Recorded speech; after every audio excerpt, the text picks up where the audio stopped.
All right, so I'm here with Jodi Helm of Art for Life Designs, and then she's also here to talk industry. All right, so tell us where you live, what state. I'm in Charlotte, North Carolina. Okay, and are you back at work or have you been working this full time or? Um, I have been working the whole time. When we shut down for COVID, we just did takeout, and so it was mostly management, a few cooks, um, a handful of other people just running the show, for the entire time up until I actually left there in December. So right now I am like in between gigs. I left because it just kind of got rough. It wasn't COVID. It was just, just how things were going in the restaurant. And I was like, I can't really hang here anymore. So I've just been looking and looking and looking. And in the meantime, making art, doing some other things, trying to make it happen. Yeah, that's awesome. So what capacity are you guys at down there? Well, they just changed the guidelines. We were at 50%. Okay. Um, Probably not going to change anytime soon, but they did extend the hours to now they can stay open till 11, whereas recently you had to stop serving alcohol at 9 and then close at 10. And so now everybody's like super happy, especially people who have jobs and they get off at 9. You're like, I got nowhere to go but home. This sucks. Right. Go to the liquor store. That's why liquor store sales are up like 300% or whatever. I'm telling you, oh my God, it's amazing. It's so nuts. Yeah, it's funny. We just went from, we're still at 50%, but we were able to stay open from, it went from 10 to 11, which I was like, it's only an hour. This is kind of ridiculous. So, See, so all that happens is people get there at 6 and get drunk quicker. right, exactly. So I don't really know what we're avoiding exactly. It's just the Yeah, same people. It just happens earlier in the night. right. Oh, for sure. How long have you been in the industry? Um, on and off, like my first 4 or 5 jobs were serving, years, hundreds of years ago. Yeah, right. Um, let's not talk about that. Um, then I got married, and so for the vast majority of my very long marriage, I was home with the kids. Okay. When that was over, my first job coming out of that, this is like I think 2011. My first job coming out of that was as a pantry chef in Oh, this wow. Okay. beautiful restaurant in town. I still don't know how I got that job. Like I don't. Wow, cool. Um, it was. I learned a lot. I have never worked in a restaurant kitchen before. Um, so that was, whoo, the learning curve was steep. Um, but that was a great experience. And then from there, I went to cheese and charcuterie, and then I've kind of been restaurant adjacent Okay. this whole time. As far as restaurant management, I didn't start that until say almost 5 years ago. Okay. That's a long time though to be in management for sure. It's a long time. It's okay. It's okay. So what has kept you in the industry for that amount of time? Like what's your favorite um, part of it? I mean, free food is great. I just, I cannot stress that enough. But I mean, it's exciting. Anybody who's in it knows that there's no other job that gives you those experiences and that excitement, when things get busy and you're running here and you're running there and everything when things work. Yeah, And right. everything's just kind of working, you're putting out fires and you're like, you manage a successful busy shift, and there's just nothing like that. Oh, for And watching everybody just work together, and it's really kind of beautiful, actually. It's very graceful when you get it going, and nobody really understands how much it takes to do that. oh, for um sure. yeah, so I love that, but I love the camaraderie of the people that work there, like the staff and the other managers and back of house, front of house. Like, just you have so much fun and you get to know each other so well. Yeah, that's awesome. People become family for sure. I mean, I've had friends for since probably one of my first restaurant jobs, so it's kind of cool to see people grow Oh and yeah, happen. and if you're in the same town for long enough, you're like 3 degrees away from anybody in a restaurant. I was gonna say 2 degrees of separation. Even if you're in different states, it feels like I sometimes. mean, probably that's more like it. If you've been in the industry long enough, what is something you know now that you wish you'd known a year ago? It's hard to believe this all started a year ago. It's been the almost. longest year. It's been a lot. Oh my God. It's been such a long year. Um, I wouldn't have said a few months ago, I wouldn't have said I would have done anything different. Yeah. Um, when we closed down and we did the takeout, it sounds like to somebody listening going, oh, all you did was takeout. Well, that's easy. Oh my God, no. No, because doing say $10,000 worth of takeout is so much harder Yeah. than doing $10,000 of walk-in business. I agree. It is, I can't even tell you how or why. It just really, really is. And you've got that stuff coming at you from every direction, and it's just, ooh, and those drivers and the people that are getting their orders, they're not exactly nice about it. They still want the service. They want it quick. They want it hot. They want it the way they want it. Um, so even though, having said that, um, having gone through all of that and the way that my employment at that restaurant ended, um, it was very disappointing. It was very disappointing that all of the managers there worked so hard and went through so much and were so stressed out because lack of staff. Again, it's us. We're there all the time. Um, there was no appreciation for that. Yeah, that's too bad. At the end of the day, there was no appreciation. There was no reward. There was no like way to go. There was nothing. So that's real disappointing. So really, honestly, if I had known this the way it was going to end, I might have just said, you know what? I'm just going to take the L and I'm going to, get on unemployment and do what everybody else is doing and just wait it out. Oh, for sure. So did you guys use like DoorDash and stuff like that as well, or was it just to go? Oh yeah. Okay. Yeah, no, we had two delivery services and the regular takeout. Okay. So those pads, we had to have 4 people up front just to handle the pads and the walk-ins and the call-ins, and we had like 4 people in the back handling expo and boxing and bagging and labeling. I mean, it was like a huge assembly line. Like the whole dining room was no chairs, Um, just big boxes of to-go stuff. It was crazy, just crazy. that's nuts. Yeah, I've been sporadically working. They don't have a ton of shifts right now because we're at the 50% capacity. But the Yeah. last shift I worked, we were doing responsible for our section, but then also the to-go stuff. And the to-go is so much more work. I wish people realized because It it's really is. frustrating. Yeah, a lot of people don't tip on to-goes either. And I'm like, it is so much more work. And it was frustrating to do the tables and the to-goes because it's taking you away from the people that are actually in the restaurant. So I was like, this should not be what's going either. Oh, that's awful. That's awful. At least where I was working, that was not the case. Yeah. We had dedicated takeout people.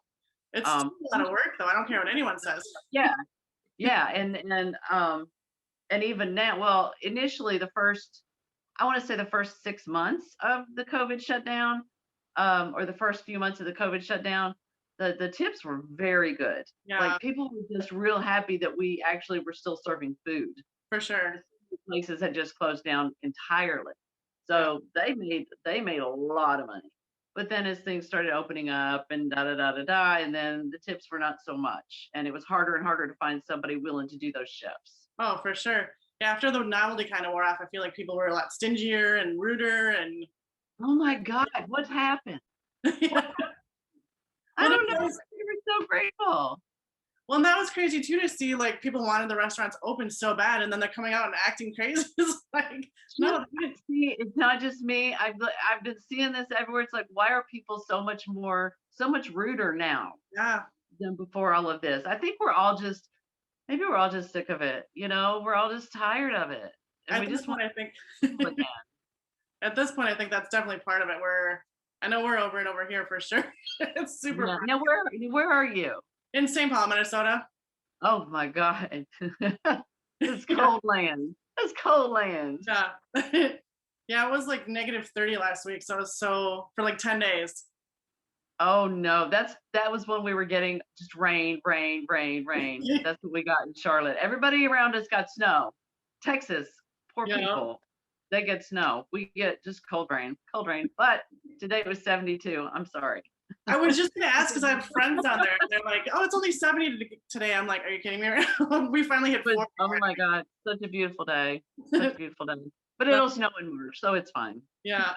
What is the most valuable thing that the industry has taught you?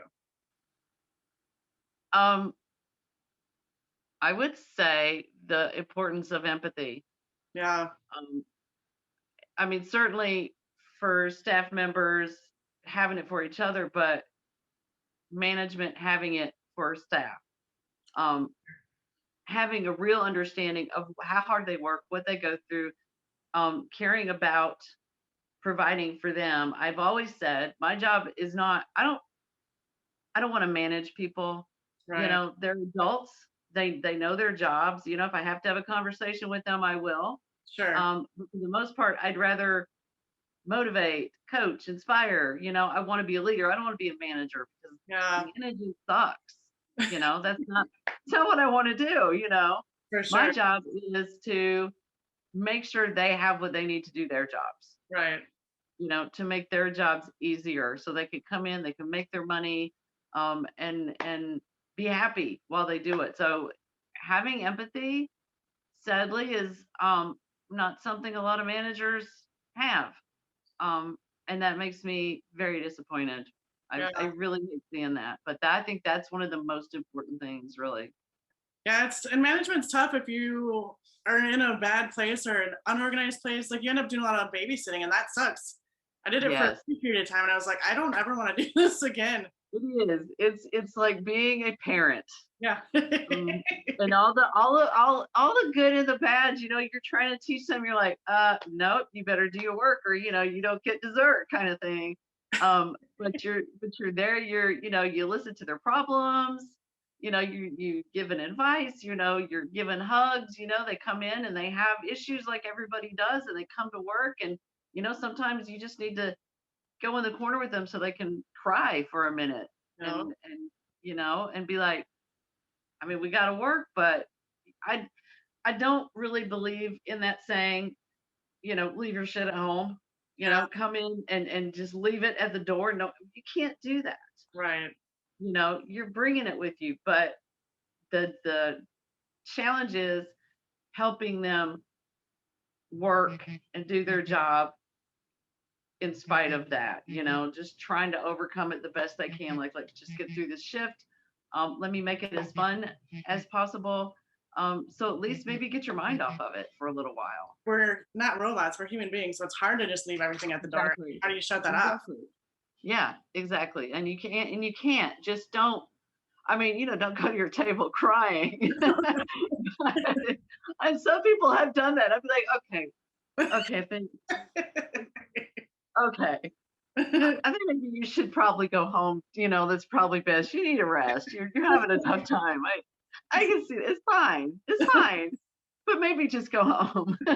Maybe just go and regroup and pull it together a little Yeah. We'll talk about this later. bit, right? So, as a manager, what's the craziest reason someone's ever called out?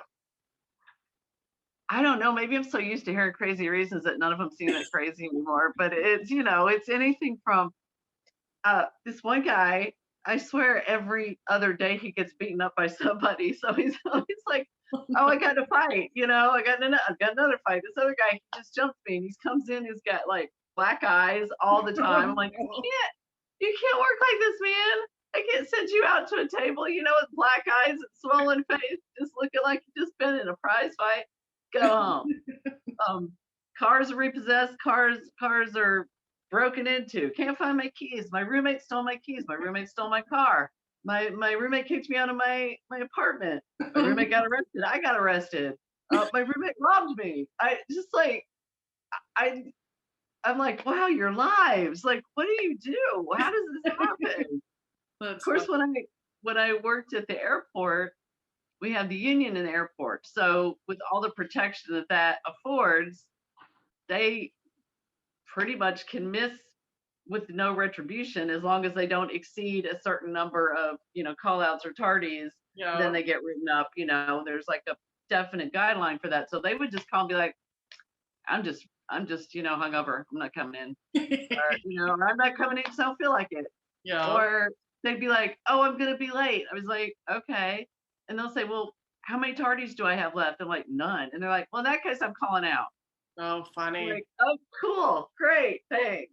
Yeah, That's so they didn't care. They just tell you right away that I just don't feel like coming in. That's crazy. Yeah, I worked at the airport too, and we had a point system, but we had a call out line. So we just had to call and leave a message and like what our shift was, what store we were in, and we didn't even have to give a reason at all. We just were like, we're calling in, and we could do Yeah, 3 days consecutively, and it would count as 1 point. So it was just nuts how exactly. people abuse the Exactly. system. And it Yeah, was I mean, that part did go, but if they needed to call out, they had to call the actual store where they were okay. working. You know. Gotcha. Well, and it was frustrating too because the managers out at MSP were not union. I don't know about you guys. So they had no protection, but the staff did. So we would burn through managers like crazy. It was so nuts. It's yes, exactly. The only ones that were protected by the union were the supervisors. So they were basically, Oh, more or less on the same level as staff, which sure. made things really tricky because you want to treat them like management, but then you can't really let them in on everything that's going on because, Right. union. But I think the biggest problem, I mean, dealing with the union and all of the, uh, it's a lot, it's a lot. Um, but the understaffing in an Yeah. airport is I think the biggest issue. I think that burns out a whole lot of managers because there's no help, Yeah. and you're hoping that HR, like HR was in our airport with us, Yeah. and they were supposed to help us hire. They didn't really help us a lot, and so we were Constantly. oh, I would spend like every day I'd be like hosting. I would be making sandwiches. I would be bartending. I would be cooking. I would be dishwashing, like everything except my job. Yeah. Never had enough staff, Yeah. and I think that's one of the most frustrating things.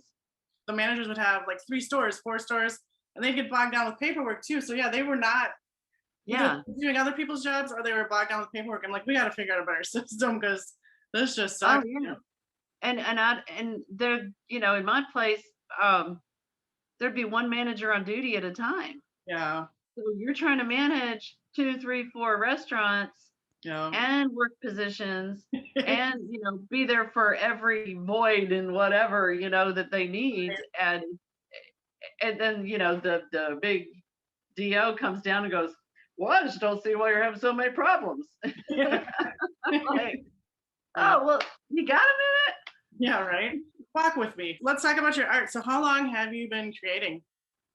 um I would say it's so funny. Up until my 30s, I really didn't do anything that I would call creative other than cooking. Um, and I've like poured everything I had, was in cooking. Sure. And then just it was so funny. One day it was like Christmas, and I'm just looking around and I'm like, I think I'm gonna make a big ass wreath for that wall for Christmas. Never having done anything of the sort. I Sure. don't know what I was thinking. I was like, okay, I just went to Michael's and just got all this stuff, and put it together, and it was like, wow, that's a nice wreath. Um, so from there, I started doing stuff like that, and then I went to like scrapbooking, except like scrapbooking on steroids. Like, oh my god, I would spend hours and hours on one page, that kind of scrapbooking, and then jewelry making, and then art journaling, and that sort of like slowly morphed into what I'm doing now. Mostly painting on canvases. So it's been like a 20-year journey for me, Uh-huh. and the canvases, probably been doing that for the last 8 years or so. Um, so it's been great. Anybody who ever says to me, I'm not creative, I'm like, yeah, you are. You just don't know it yet. You just Right. haven't found your thing. Exactly. Well, that's kind of a cool evolution for sure to go through all the different. Right? Yeah. It's like I've done it all. And I'm just like, you know what? I want to make jewelry. I don't know how to do it, but I'll figure it out. Right. Just yeah. You can find anything online too, so if you need to research. Oh, that's of course when I first started, I mean, there was that. Not as much as there is now, but there was that. And it definitely helped. It absolutely helped. So where do you find the inspiration for your pieces? I Depends on the mood I'm in, Sure. actually. Some of them, when I look at them, I know, well, all of them, I remember exactly what I was thinking and feeling, but some of them have a lot more emotion in them than others. Sure. Um, and it's like when you listen to a song and it takes you right back to maybe the first time you heard it, or a certain moment in time that song was meaningful. And it's the same with what I paint. If I'm in a certain mood, it just inspires like the movements on the painting, or I'll see a um like a certain grouping of colors somewhere. It might be in somebody else's art, or something, or like something on my table. Like I'm looking at this thing I have on my table. It's got this beautiful blue, little yellow lemons, and I'm like, oh my God, those colors are amazing. I need to put those on canvas somehow. That's awesome. Um, so I would say it's one or the other. It's either like my moods, or it's color combinations, or something I've seen. I'm like, oh, that technique is so amazing. Let me see what I can do with that. That's cool. Explain what mixed media is to me. Mixed media is when you're adding other elements other than just paint. Okay, that's what I thought, but Yeah. You could be literally adding like bits of paper or fibers, or um, like rolls of painter's tape, or just whatever, sure. into the painting. Or you could be adding, texture another way, like modeling paste or something. Okay, Just adding anything to it that's just not strictly paint. gotcha. Awesome. So do you sell just online, or do you do shows, or where do you sell your artwork? I have there's several galleries slash also a salon in town that has my work. That's awesome. And also I have my website, also on Etsy, but I don't spend a lot of time on Etsy. I just kind of put it on there because I'm like, well, that's what everybody does, so I'll put it on Etsy. Like, I don't know, I'm not sure I'm an Etsy gal, so I may be taking that down. But yeah, mostly just on my website as far as the online presence. Okay, that's awesome. So do you commission custom pieces or for people, or I definitely have, and I love to do that. I haven't done that as much as just selling what I make. sure, Great. It's a challenge, because you sure, really want that person to love what you make. yeah. Well, So especially if you're doing stuff based on like your moods and what inspires you, that's got to be kind of hard to tie the two together sometimes, you know? oh, for sure. But so far they've been great. They're like, you know what? Just use these colors and anything you do is great. Like, it's fine. I'm like, okay, cool. All right. I remember you said that. Yeah, right. Can I record this for you, please? Yeah. They're like, just keep it like, I've got this much amount of money, so whatever you could do for that. I'm like, gotcha. All right, last question for you. Where do you see yourself in 5 years? Whoo. God, this question is always a challenge. I'm like, I don't know. Same. Honestly, I would love my own studio, not just somewhere like just this beautiful place where I can just be messy and have huge canvases and just work and play. And it would be awesome if I had, just it's weird. I kind of picture like a weird kind of art dinner group. I don't even know. It's like whatever I do, I love to bring other people into it. That's awesome. So whatever I'm doing in the past, I've always like found ways to teach it to other people, to just gather people around and like, let's all enjoy this together. I don't believe in hoarding talent or information or knowledge. Like, share it, because that's where the joy is. So something like that. I want to keep doing my art, but I want to find a way to bring other people into it and share it with them as well. That's awesome. I think it's part of the service industry too. You want to gather people together and like let's all have drinks, food, and exactly. And that's where the best ideas come from, and that's where I feel most creative, is when I am teaching somebody else or when I'm encouraging somebody else. It just wakes you up and you feel so inspired. Well, it was good talking to you, and nice to meet you. Yes, I know. Oh my gosh, this has been amazing.